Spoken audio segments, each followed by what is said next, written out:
Okay, so then I suggest that we start from the afternoon part of the VES seminar. And may I present you the Joris Weijdom from University of the Arts Utrecht. He's a researcher and like a designer. You can define yourself more like you have like a experience on this kind of animation and different kind of mixed realities. That's the word. That was the right word. Okay. So please welcome. So, hi everybody. I'd like to share some thoughts on mixed reality and notions on presence. Although I'm starting my PhD, I don't consider myself an academic yet. So most of what I will share with you is coming from practice. Yes, thank you for having me. It was always a pleasure to be here. And last year I was here as well, showing some of the work that I've done. I call myself a mixed reality designer and researcher basically because nobody knows what that means. So it gives me a lot of freedom to sort of explore this new domain, potentially new domain for experiences. And it's maybe good to mention, I was talking a bit about it last year, that I had a media and performance laboratory space where we developed what we call performance tools for young designers, but also professionals, to figure out what you could do with technology and mediated performances in a very quick and very experiential way. But I thought maybe it's nice for this talk to quickly sort of recap on a few points that I made last year and then bring it into the practices that I want to share with you. So when I talk about mixed reality, I basically mean this particular model. I don't mean what Microsoft means with mixed reality. It's Paul Milgram's virtuality continuum. So basically everything between the real and the virtual can be blended in certain degrees of mixes. And those mixes can be experiential. And you can use technology and media for that. So if you're on one end of the spectrum, you end up with stuff like this. More immersive ways to play. So I'm not going to show you promos all the time, but you understand that augmented reality is really on the brink of a breakthrough. The reason why I look so happy here is because the HoloLens is not, as of yet, what I hope it would be, but that doesn't matter. On the other end of the spectrum, we have, of course, VR. But these are just plastic boxes with, all sorts of electronics in it. What I like to talk about is the experiential level. So combining digital information on top of the real, or, well, that's a discussion in itself, but at least what we can consider to be the real world. And especially in the context of this seminar on presence, which is a term I'm confused about already for about 20 years, if not longer, actually since I was born. Don't we all? But with this mixed reality technologies, it's interesting because presence is really a misused term. And with that I mean that the technologists, so the people and the companies who are developing all these new mixed reality technologies, they define presence something like a shortened version of the term telepresence. It's a psychological state of subjective perception in which all of the individual's perception fails to accurately acknowledge the role of the technology in the experience. So basically what they're saying is if the technology is so good that the brain cannot distinguish the experience to be mediated through technology, you're present. Which of course for us theater makers is a very naive definition. But don't forget there's a lot of money being put in this promise. So there's something interesting happening there. And they really translate into all sorts of technological advancements that they need to fix. And so we need to fix the latency, we need to fix the resolution. And if that happens, then we'll all be present in whatever it is that is mediated, right? I'd like to work in VR and through VR. Basically, when I got to my school, in the 90s, I'm getting older, there was this promise of VR. And then it got quiet for about 25 years. So I always tell my students that you're born in the right moment, man, because I've been waiting for 25 years for all the stuff that is now emerging for you to play with. This is high fidelity, and interestingly enough, when you talk about presence from a technological definition, it completely discards the idea of the social environment. So they mentioned this solitary, in my own little bubble, being elsewhere kind of definition. While, of course, the great promise is that we want to be social. We want to interact with other people or systems. Either way, we want to have these meaningful interactions. This is me at a party quite recently, 2 to 3 weeks ago, in high fidelity. It's a follow-up on one of the CEOs from Second Life. It's not Sansar. It's actually, he started a new company called High Fidelity. And it's the same idea, but now it's full body motion, and it's with voice, which really makes a difference from chatting through text, of course. And I was there, and there was about, I think, 1,200 people from around the world having a whole evening. Well, for me it was evening anyway. Whole evening with performances, and there was an avatar fashion show and stuff like that.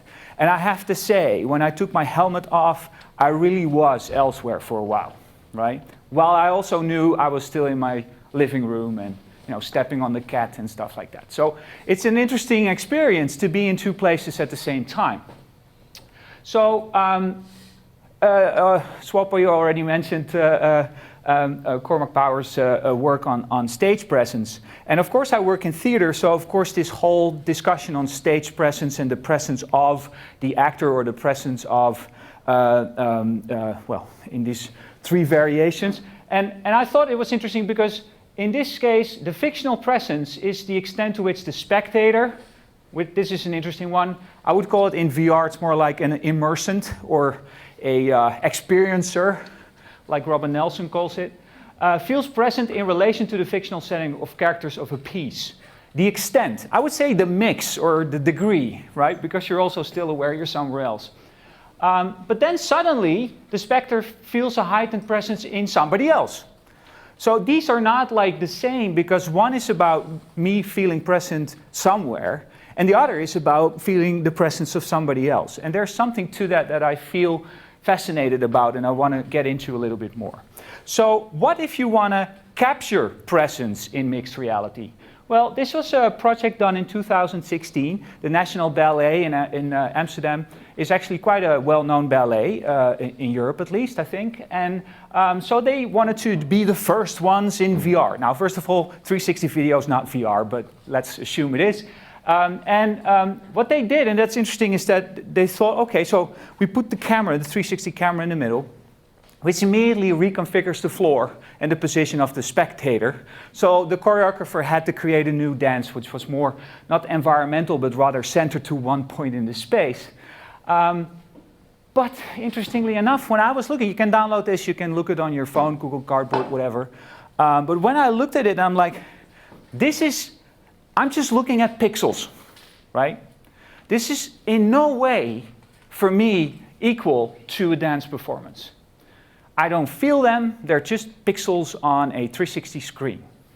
So, you know, clearly something is lost. It's the same thing we have, of course, when we do a video registration of a theater performance. I mean, you know, it's horrible to look at most of the times.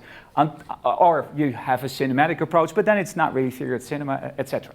So, what if then you sort of capture the performer? That is a possibility. So Innerspace did that. They are capturing dance performers in a motion capture suit. All great. And then you can port that biometric data or biomechanical data, I have to say, into a 3D engine. And, you know, I was seeing that avatar running around me, and it's a real-time 3D engine, so I can sort of walk around in it with a VR helmet on. I had two controllers. I could make particles and stuff. So I was like, great, I can now interact, right? So I was doing particles in front of this avatar thing, or I was just trying to stand in the way, see if she would go around me or whatever. Of course not. It was a recording, right? So, of course, there was a higher degree of presence for me because I got some feedback that I could be in that space. But the recording of the dancer was like a ghost in another time that was just projected in the same space, totally not acknowledging my presence. So it was very problematic, and it backfired big way. So it was even more not present than just looking at an animation for some weird reason. So if you take that one step further, you end up with stuff like this, of course.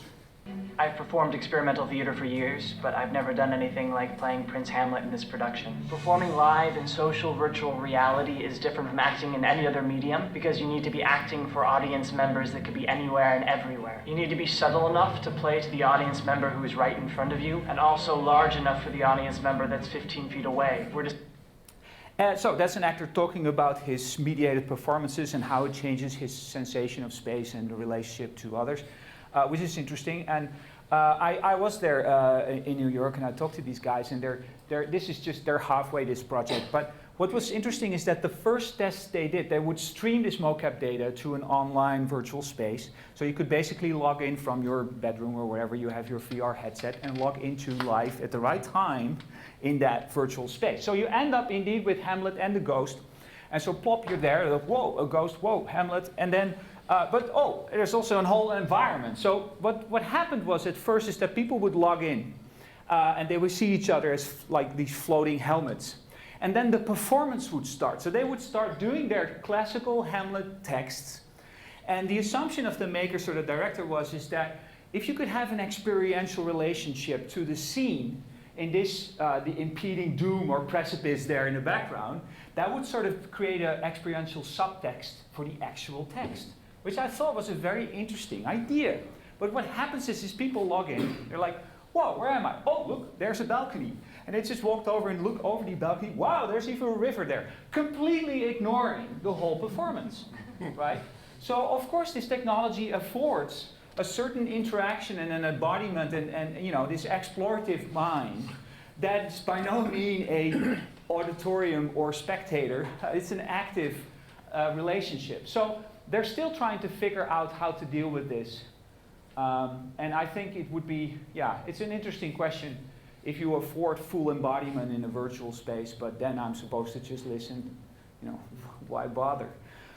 So, then of course we have experiments like this. Undoubtedly you know them.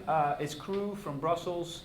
They're doing already 15 years of VR in actually 360 video in a theatrical context. If you don't know the work, please have a look at what they're doing. Especially the older work is very interesting. And because every audience member has this person who helps you. And I did this performance actually. And what they do is they really involve your body in what you're seeing in this 360 video. So the moment you have this moment where they move the camera in the pre-recorded video, they also put you on a chair and they drive you around in the space. So you have this constant physical feedback that is synchronized with what you're seeing in the video.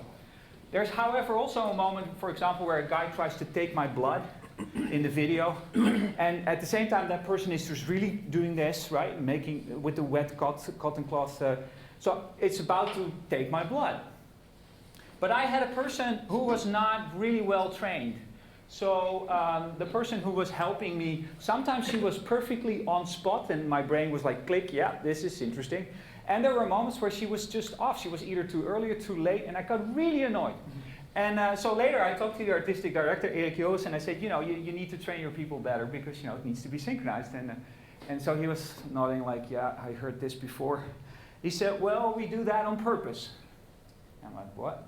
Yeah, we're not always synchronizing. And I said, well, why? And he said, well, the thing is, the brain works in a way that if the pattern is consistent, it falls asleep. So if the perfect illusion is constantly timed well, we tend to fall asleep. So sometimes we disconnect those two worlds, so your brain wakes up and it's like, wait a minute, this doesn't fit, what's going on? So the next time it fits, it hits you harder. And I thought that was very interesting. So this dual presence in two different worlds is actually a mechanic. It's a design mechanic. It's not a flaw. It's not about technology not being efficient enough. It's actually something you need from the perspective of the body as a mechanic. So the experiential level means that we need to understand also how we perceive reality and sort of see that as a system that we can tweak. There's a lot more I can tell about it. I think one other thing about them is that they figured out, they put you on beds and they sort of turn you on an angle while you're having this helmet on. because they knew that there's this, you have, I don't know how to say that in English, but you know what's up and down system in your ear, right? Like with your eyes, there's a blind spot.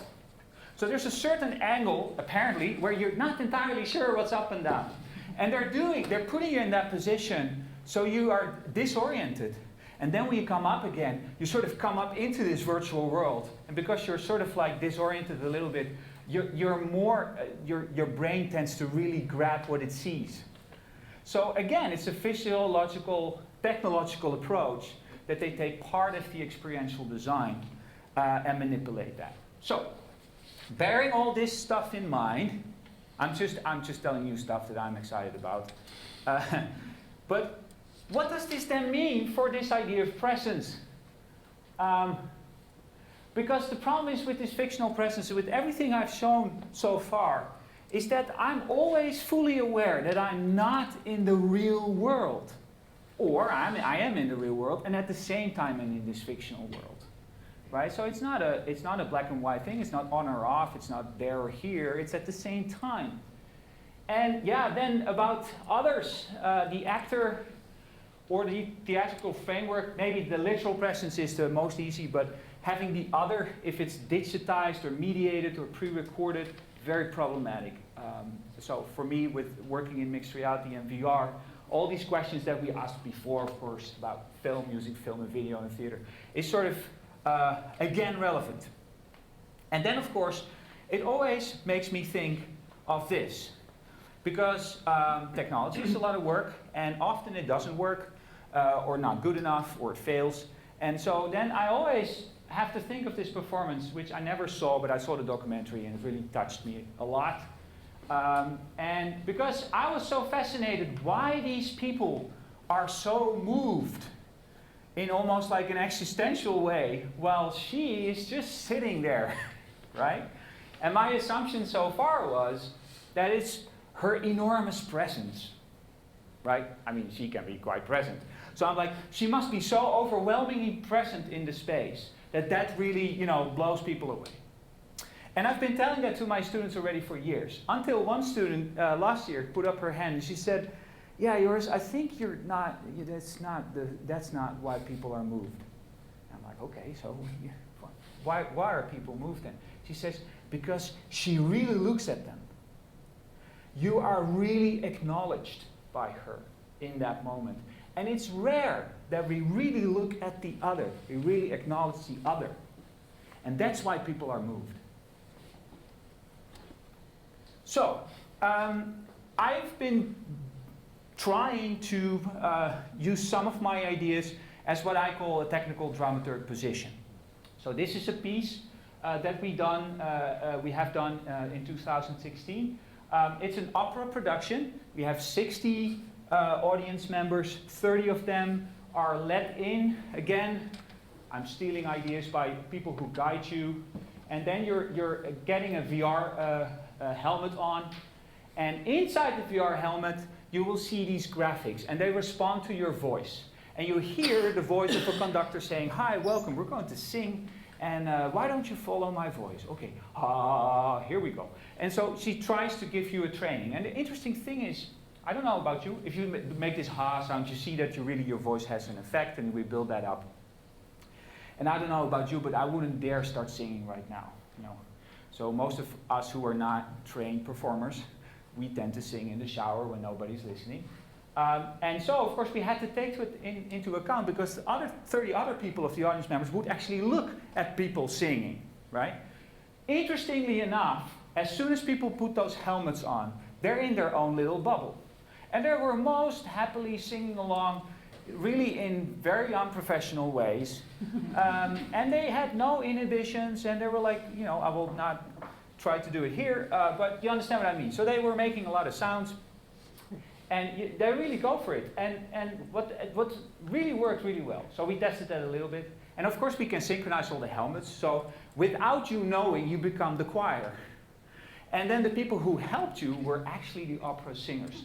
So basically, at some point you hear this opera taking over and the soloists are standing right next to you, and then the sound stops on your headphone and the headphone is taken off. You still see the VR, and then you have this opera singer right next to you, and you hear the themes that you have just sung yourself, and you hear it in the choir. So, worked pretty well.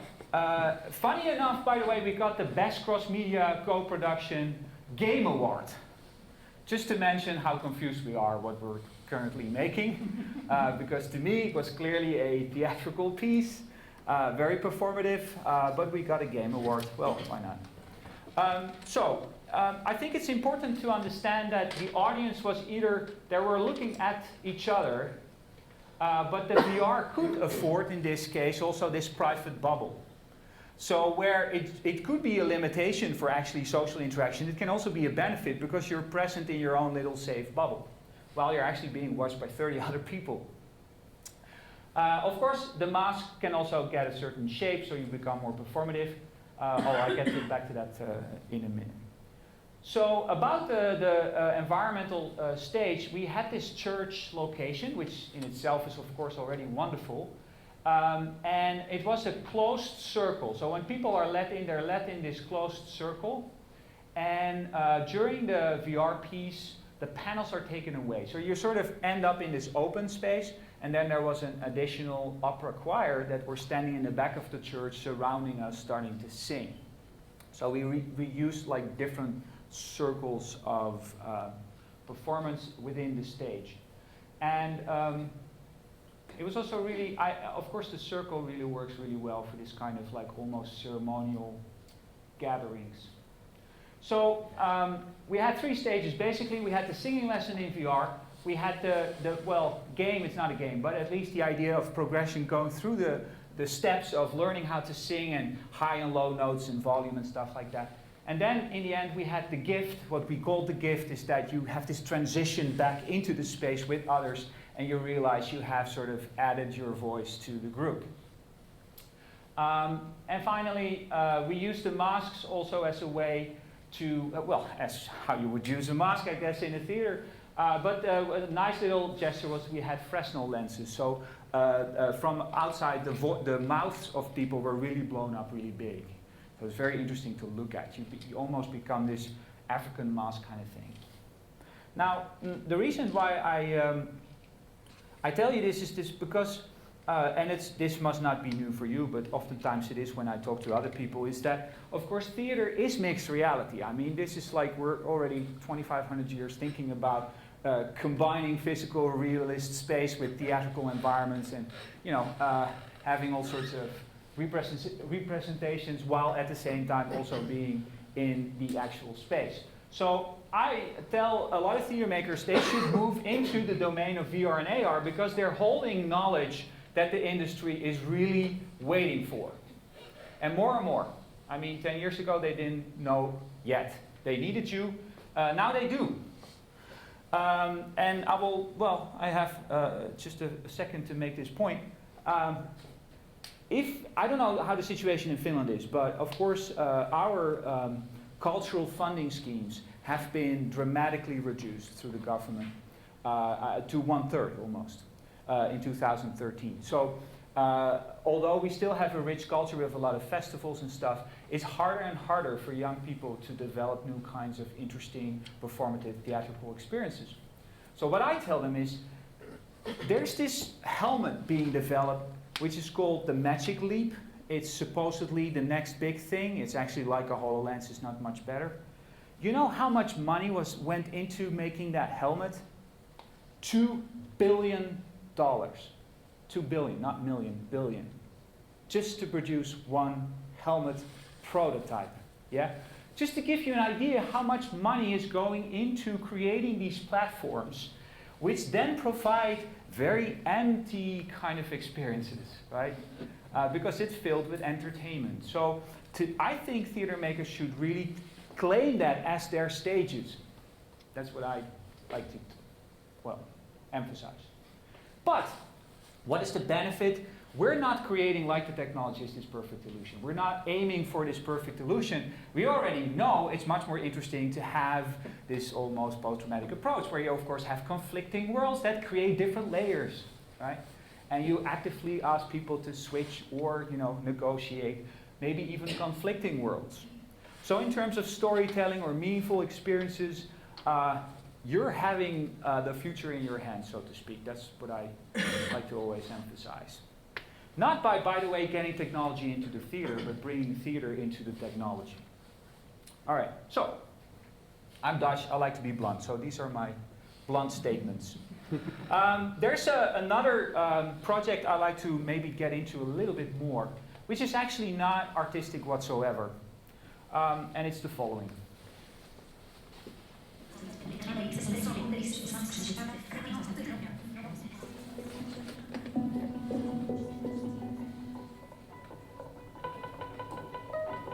Het voelt als duizenden wegen die door je hoofd heen gaan en die tegen elkaar aanbotsen eigenlijk. Daar zie ik vaak dan het meest. Je weet geen weg meer terecht, puur angst.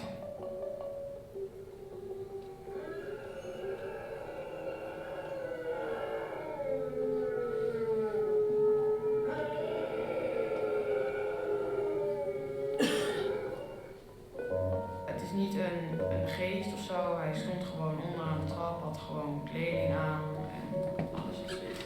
Haar was wit, kleding was wit en na 3 seconden dan was het ineens poef, en dan was het weg.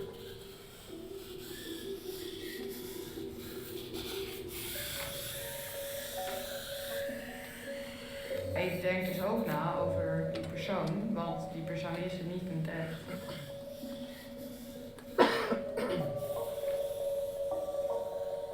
Als ik zeg maar gewoon aan het lezen ben, stop ik met lezen. Als ik aan het eten ben, stop ik met eten. Maar als ik mijn handen voor mijn ogen heb, dan zie ik een soort broccoli-achtig iets dat oneindig doorgaat. Oneindig doorgaat? Die plan, deze. Met van die gaten ertussen. En met hier van die gaten waar dan doorheen gaat, zeg maar. Dus je kijkt dan eigenlijk zo, dan ga je zo doorheen en dan kom je dit tegen zo. Ja, dan ga je daar ook doorheen en dan ga je er steeds langs. Met allemaal kleurig. Ja, wauw.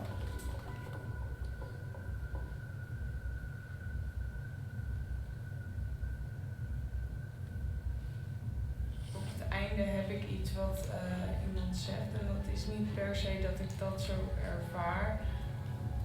Maar is this all real? Or is it just happening inside my head? Of course it's happening inside your head, Harry. Why should that mean that it's not real?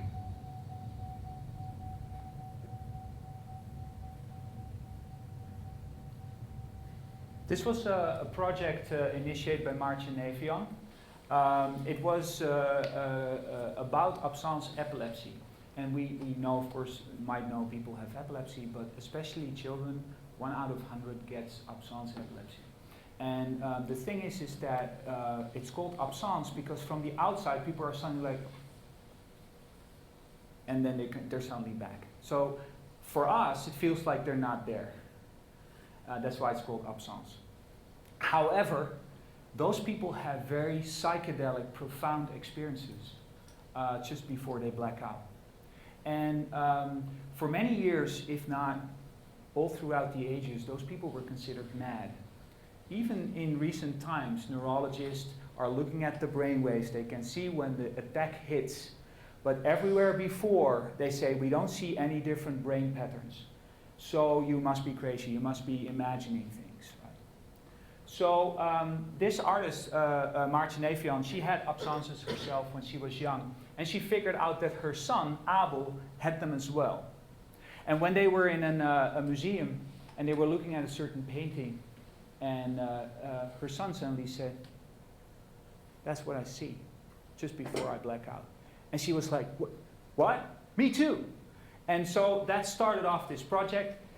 So it was like with about 20 children, some undercover neurologists, because of course it's completely not scientific, so they were like really interested, but not on an academic level because it would destroy their let's keep polite. Anyway, they were interested.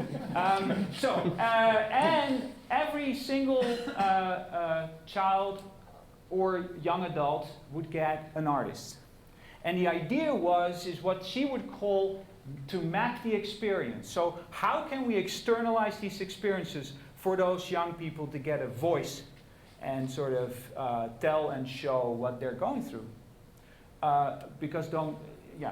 Anyway. So I got Abel, and Abel is the son of Maartje. And Abel was interviewed, and I was going through the interview, and he was describing his experience. And basically it's made of a few elements. There's this hyperbolic space. He calls it a hyperbolic space. Interestingly enough, he's studying at the Max Planck or Niels Bohr Institute in Denmark. Right? So he's stealing these concepts that he has learned to describe what he's going through. But so there's this space that has no position, no orientation, no beginning, no end. It's like this endless space. There's an object there that is really close to him that is clearly defined. And it has this very profound texture. And it's between smooth and rough. And it starts to move and fluctuate. And at some point it fluctuates faster and faster. And it goes to such large degrees that it can be like a mountain or become like a grain of sand. And he's not entirely sure whether the object is actually fluctuating or him, right? So in the end, that object changes from smooth to spiky or rough, and then sort of envelops his body, and then he feels the texture throughout his body, and then it goes black. While that is happening, he has this idea of being watched. He calls this the father figure, but he really said, I don't mean like my father, I don't mean God, but I feel there's somebody watching me. And he called it the he, sorry, is in control. And finally, time is endless. And what I asked about him, I said, what's the most frightening? And he said, well, the most frightening aspect of the experience is this pulsating scale. So he's really torn apart and then loses completely control and grip. Now, I said to Maartje when we heard about this project, I work with VR and I work with AR. Yes, I'd love to make psychedelic experiences. Great project, count me in. And then I heard this story. I'm like, yeah, okay, how are we going to do this? And of course, my brain starts associating. So I got all sorts of associations. So we started to exchange some images, and I said, Interstellar, you've seen the film, blah, blah. And he said, yeah, that's not what I mean. And so I had all these associations, and one by one I had to wipe them from the table, because of course it's his experience and not mine. And every single representation I could come up with was mine and not his. So more and more I started to realize that in fact, I don't even consider myself an artist, but the whole project was not about an artistic interpretation of what they were going through. The aim was to map the experience.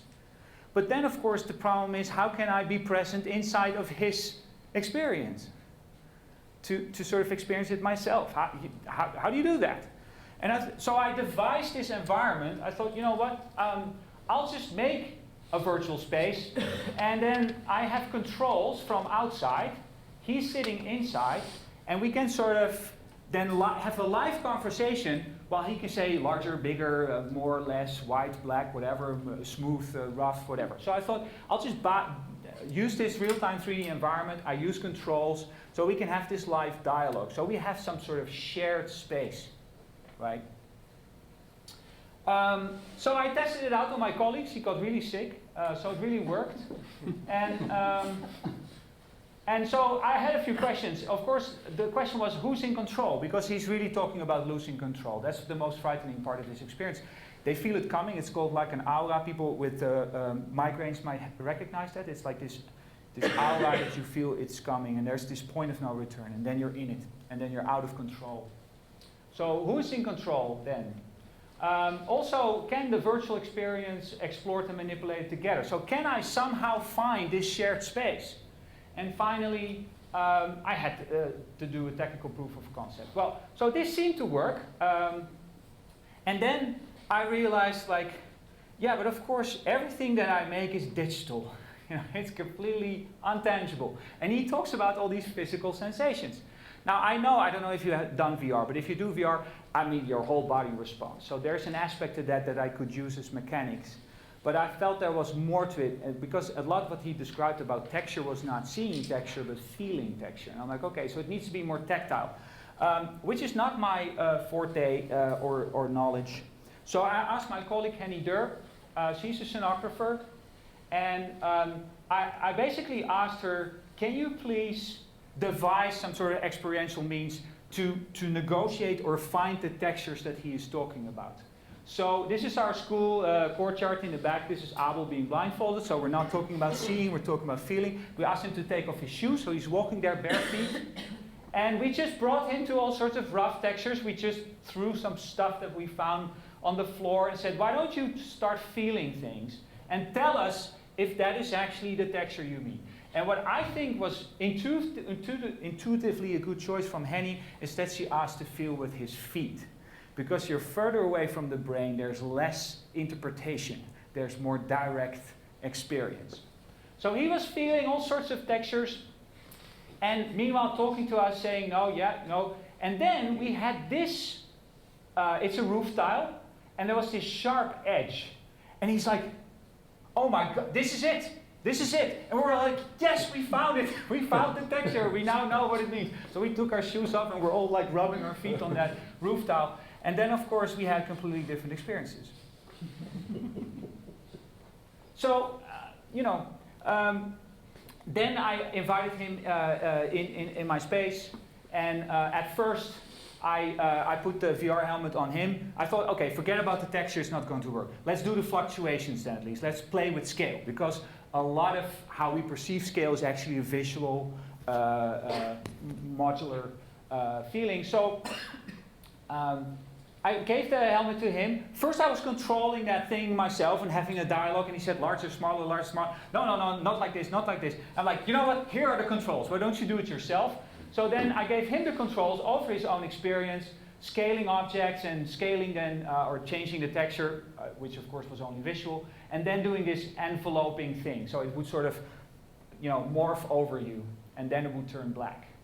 And I was talking to him meanwhile, and I said, so talk, how fast, how slow, and he was constantly looking for this exactly point of no return, this exact point where he felt, now I'm being pulled in. And sometimes he said, yes, it's almost like there, it's there.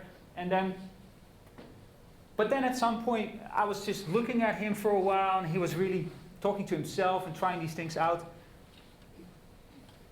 And then I took the helmet off, and he said, this is not working. I said, no, I know, because you're in control. Right? I said, but you know what? Why don't you give me the helmet, and you control my experience? So I secretly already assumed we would get there, because I hoped that he would be in the role of that father role, sort of swap chairs, get a different perspective on your experience, and have me sort of be in it while he was puppeteering his experience in my head. So that's what we did. And so this was the third part of the day.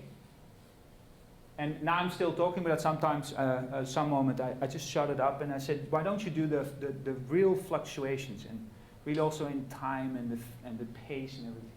So first, of course, he had to learn a little bit the controls, and then at some point he really stopped talking also. So I really felt, we're now in a phase where he starts to feel it and perform it, and I felt also in this hypnotic fluctuation thing. So we were quiet for a while, and then at some point he said, Joris, yeah, I'm starting to get the absence. I said, okay, well, let's stop. So we took the helmet off, light on, and said, are you okay? Yeah, I'm fine. And we were both a bit shocked, because of course I already sort of given up on the idea we would get close. And now suddenly, while he was actually sitting outside, being in control, he got very close to that sensation, what he has with his absence. Now the question, of course, is why is that? We've been talking to neurologists about this. They have no clue. So we of course, we only can sort of have an hypothesis about this. I think it has to do with embodiment. the fact that he really had to perform it for me meant he really had to tune in with his whole body in this puppeteering mode. And through that sort of connected to systems in his body that evoked this memory, of course, of the actual experience. There was also something about the concentration we had in a moment. But I thought it was very interesting that while I put him in the place of control of that father figure, he actually got closer to the experience than being inside of it. So I cannot say something really smart about presence, but I hope we can all agree that it asks interesting questions about who is present where, and how this exchange of being present together, where exactly, leads to, etc. So what I noticed is that on the one hand, we had this feeling texture experiment, we had this seeing texture experiment. And in this seeing texture, the texture didn't work, but the fluctuation somehow worked. And I found really like almost a mental closeness to him. So I really connected to him in this almost like shared experience or space. Which, for some reason, this feels more like a shared experience, but it actually wasn't. We felt so disconnected in being so aware we had different bodies. So there might be physical closeness, but we were far away from his experience, while in this mental space we got closer to his experience, although we were in different roles. Okay, and then the project was over, and the idea was to present our artistic products as mapping the experience, right? So all the other colleagues of mine, they had made together with those children like the most wonderful artistic multimedia productions. And I was still confused having my half-baked prototype. And so the only thing I could do is just present that, of course. So I had other people going through that thing, and then I asked at some point Abel to operate the thing. And this is, by the way, the neurologist of Abel, and here is the roof tile, and Abel again is telling the neurologist, I found the sensation, it's here. Which I think is very interesting. But anyway, so we had this wonderful exchange, and what I did notice is that not only for my project, but Abel was finally having at least some tools, some media, some unfinished environments that could afford or help him to tell about his experience. Now, Abel is a very eloquent and intelligent young man, so he already in words, he had already a lot of vehicles to explain his experience to us. But we also had children of 8 years old and 6 years old, and they were like presenting their own book that they had written or a painting they had made, and so they were totally in the spotlight. So in that sense, in terms of empowerment, the project really worked. We wrote about this already a year ago. We published a book about this process, where I mostly talk about my failures and all my naive hopes for sharing the same experience. So I brought one copy. If you're interested, you can browse through it, and you can order it online if you want. But I have 8 minutes left, because I did get a lot of interesting new perspectives on how VR can and cannot work. And so we devised, or we started to think about an art installation about Absence epilepsy that would sort of be able to travel around and give people these experiences while, of course, knowing it's impossible. So let's go there.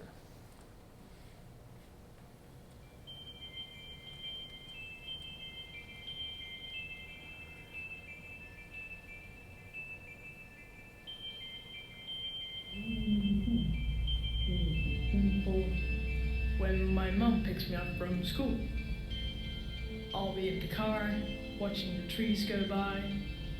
That's usually when it happens.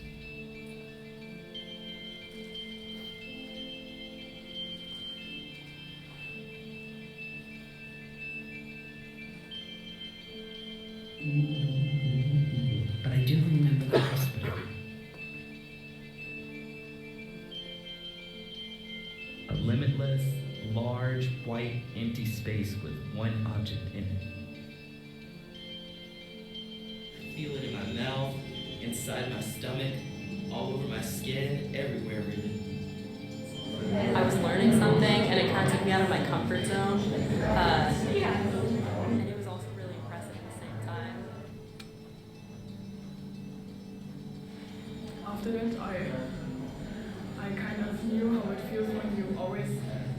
the situation is under control, but you can lose it at any moment.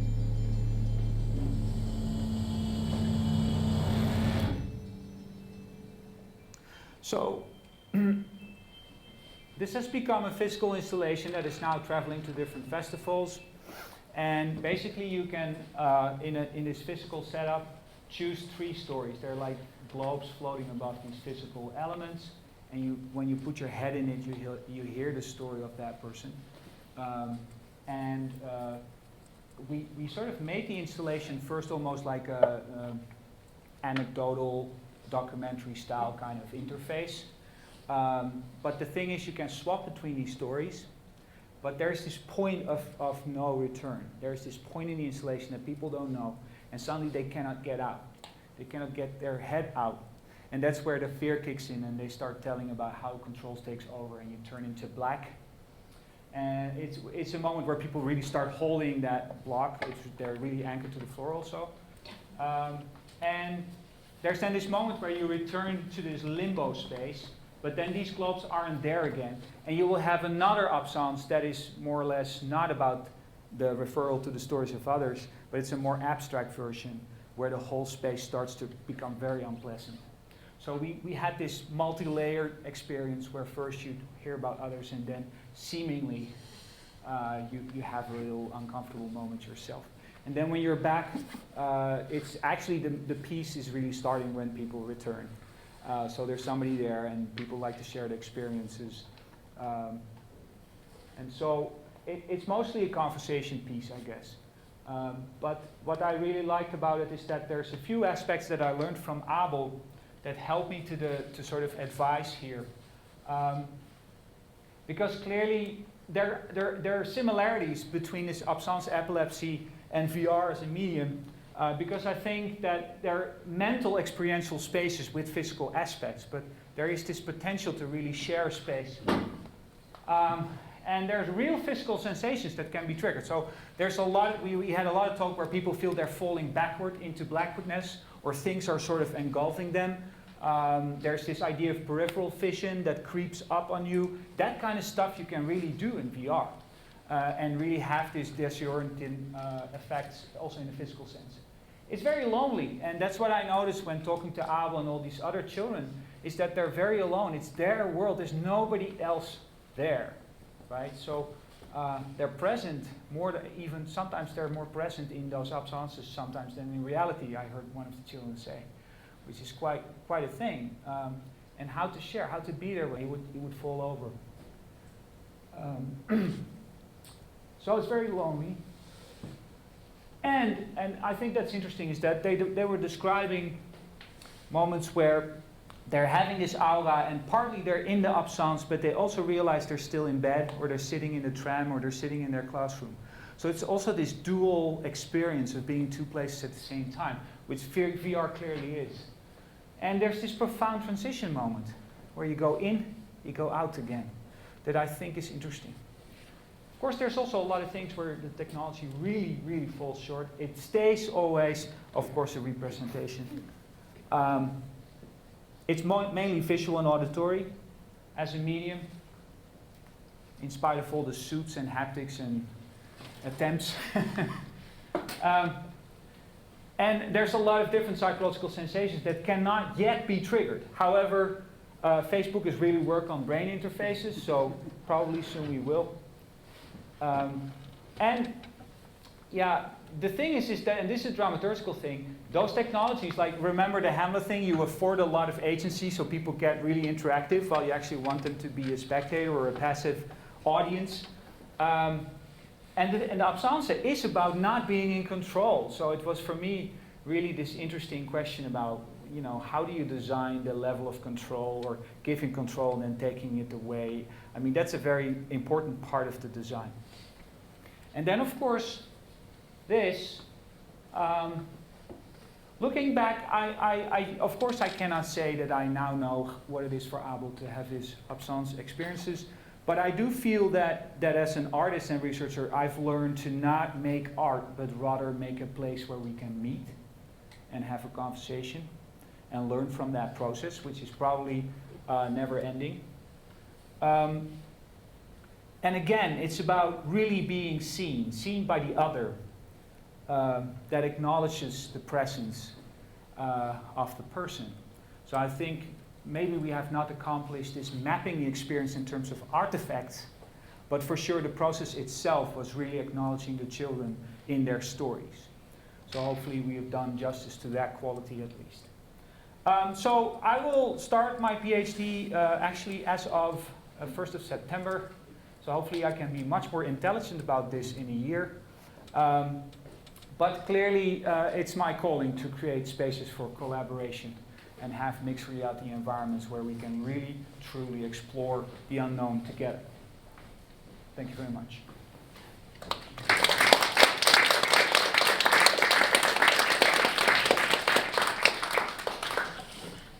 If there are any questions? There's a minute to one. Hey, thank you. That's super interesting. I don't know if this is a question or comment, but maybe both. I'm super interested in how both of the projects that you presented, there's kind of the element of exposure and and vulnerability that's connected with control and loss of control and the kind of in a way like that as a transformative state or a kind of a state of connection, but in very different politics, like the arts project or the opera project, where the audience is kind of tricked or enticed. I mean, this is I love how bodies in virtual reality, how the bodies become so open when not only is it the blindfold, but it's also a blindfold that kind of penetrates into attention, and suddenly there's like this super super exposed body there. And then like you use it as a stage or as a prop or as a performer, like a manipulated performer. But then on the other side, this encounter with your partner and with the play with control and the transformation there. So. I think I really resonate with your project as well. No, I think it has to do indeed in there's this notion of safety involved in the design. So if you want people to open up, you need to create an environment that is safe, right? And it was funny because we were talking about the Avatar project a bit with lunch, and I was already thinking about how to sort of create more tension in becoming on the edge of being uncomfortable, giving assignments that they might not want to do, because for us as audience it's so interesting to look at this conflict. At the same time, I'm fully aware that that you really have a relationship of trust, and it's very vulnerable. It's also, it can break very easily. So there is something to that is very important part of the design in both cases, yeah. And I think with the opera project, we were more like directing and designing the space. I think with the project with the children, it was really also about opening up ourselves as becoming part of that space. So I think the roles for me personally were different in those two projects, but definitely for the participants, it really had to do about creating this safe space for new and deeper experiences to emerge without getting hurt. Yeah.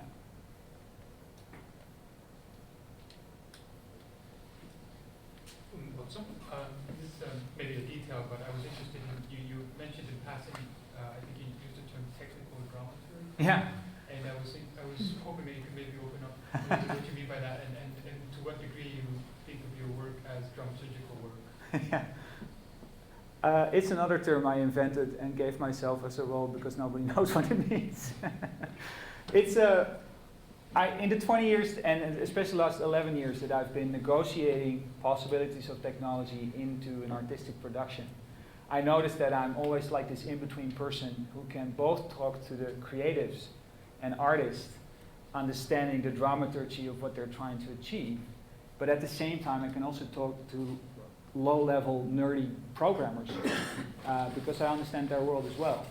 And so I feel being an intermediary, whereby it's not about that I say, okay, what the director wants is that you program this. No, what I can do is say, okay, so we're looking for this particular question that we need to experience in the space through some form of remediation, through whatever technology involved. So we need to devise this environment in which that can actually happen. And then together we can see whether it works or not. So to describe my role, that would be sort of it. I sort of propose systems and exercises in which we again then together can explore the artistic questions that are being asked, instead of having a technical solution to an artistic question that never, of course, comes together because they don't get each other, right? So, yeah, it's like an intermediary position. And I've been in that position, I guess, through my research interest and my little dual brain, I don't know. But I remember one guy who I worked with, he was a musician, he said, "You're a technical dramaturg." Okay. So since then, I once in a while say that just to tease people. And not to brag, but just to acknowledge that there is something to that role that is interesting. Is I was invited to the dramaturgy master in Yale to talk about this precise point. And they are very traditionally, they're like super smart, well-trained people. But they said, we have this feeling that our knowledge might be applicable to more than theater. I said, yeah, I know. So they needed to hear that.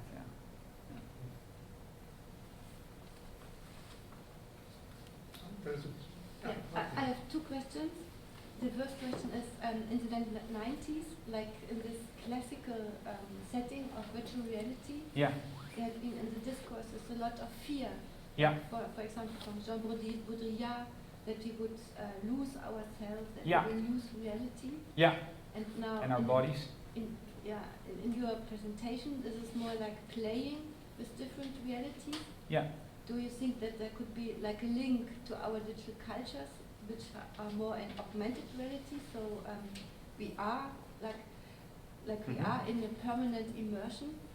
And the second question is, there's like you called it immersive theater. Yeah. And there's like a non-technological theater which is called immersive theater, like Signa, the group from Denmark, sure. where you are for 12 hours, like in a psychiatrical environment, and you never know, you can't go out, and so so it seems to be like two forms of immersive theater: this virtual theater, virtual reality theater, and this. Do you see a necessity of today's time for immersive theater in those both kinds? Very much so, and I thank you for your question. So about the first one, I think when you look at the 90s literature, there was this idea of escaping the body.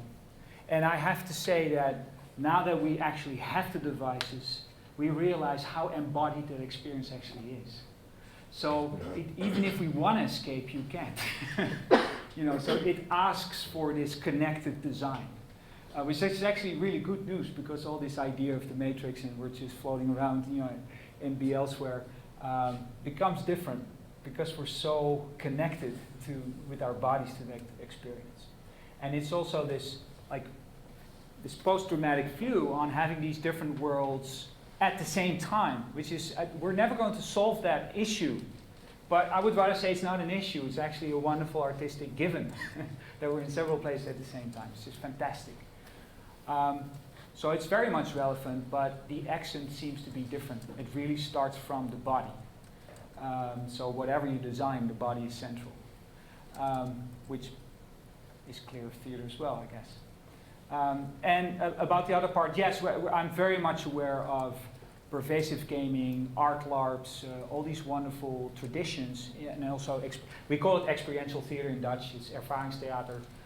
But either way, there's a long tradition of location-based and all these weird crossovers with gaming and whatever. That is fantastic tradition that has a lot of design knowledge in how to direct people without literally telling them what to do. and also simulate agency while they're actually just going through the motions.